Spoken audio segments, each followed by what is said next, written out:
Kathy Castens. I'm a parent of 3 kids in the school corporation.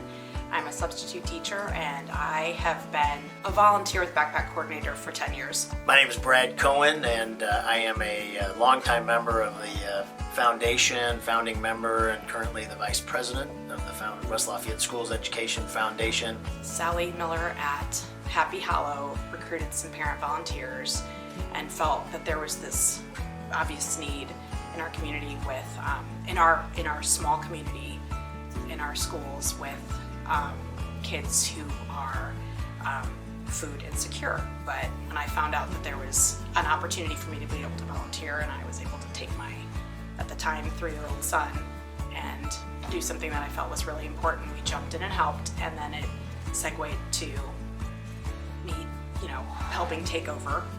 One of the great things that we have, a concept that we're excited about, is this idea of some silos that are specific to different areas of the all-around educational involvement of our West Side students, and trying to endow programs and departments. I've met some amazing people through this program, a number of volunteers who have been, grandparents of students here. We have retired teachers that have volunteered.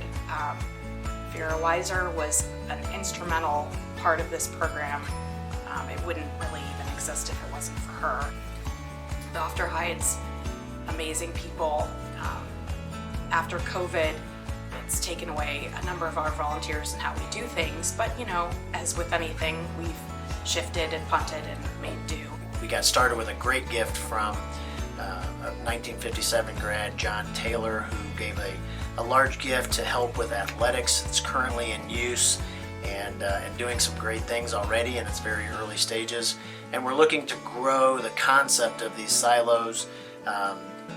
One for the arts, setting the stage, which is a new one in honor of the great years that Rocky Killian gave us, as well as looking to enhance one for sciences and STEM education, one for student wellness, and just looking to kind of continue to grow what the foundation is doing for the schools to help those departments so that they can manage in an environment where the funding is always a question mark.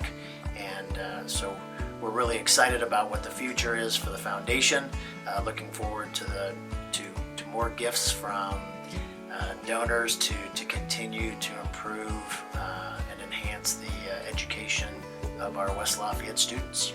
We now have some dad volunteers that come in, Zach Antalis, Jason Leachman.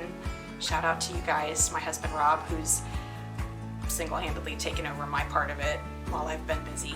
One of the most important people that has helped us with this program passed away in the winter of 2020, Erwin Kretzmeyer. He was this amazing man, retired chemistry teacher at Jeff High School, who heard about us, who heard about the need here in this program, and came religiously every week. He spent several hours here actually because he had his own way of doing things, and we just let him.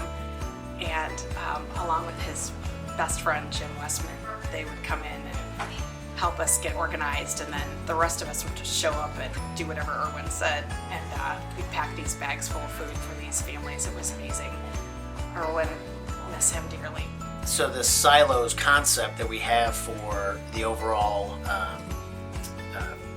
wellness of our students, as we know, for going to West Lafayette schools, it's not just a single program that we all participate in. West Side students are so involved in all different aspects of, our typical science kid also plays sports, also plays music, also is in, visual and performing arts. So it's really exciting that we have an opportunity here to try to improve the funding for all of those areas, and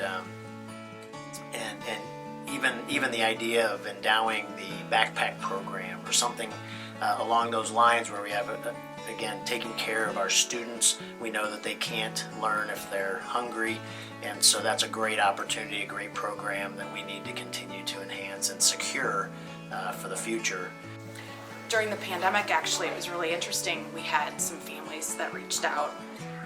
They were able to get a hold of me, and I was driving to Amberley Village, where this amazing community was shopping at Sam's Club and Payless and Walmart, and we were able to add to our own bags what we receive from Food Finders, our weekly menu of food.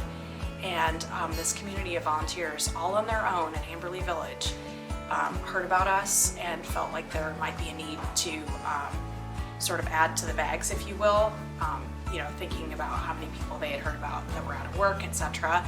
And we were fortifying these bags, if you will, from people's own donations.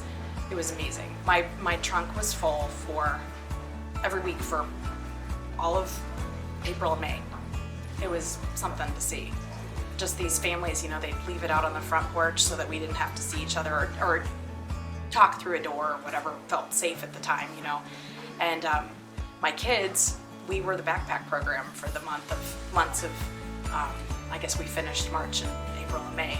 And food was still coming in from Food Finders, and they drop it, we unload it. We exist because we've got, shout out to Amy Masson, who rounded up some other volunteers who deliver our bags. So they're picked up here at the school and then dropped off weekly. We're like the UPS man, so that we don't see anybody. It's all completely anonymous, and we drop their bags up the door, and we love knowing that we've helped in some way. I think it's really important for all of us as public school parents and supporters to understand why the foundation does what it does.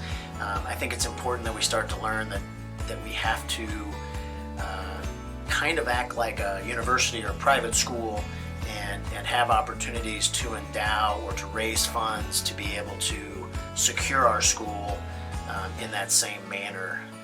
It's so important that we start thinking outside the box, and the silos that we're talking about is really that way for us to think outside the box and secure our schools.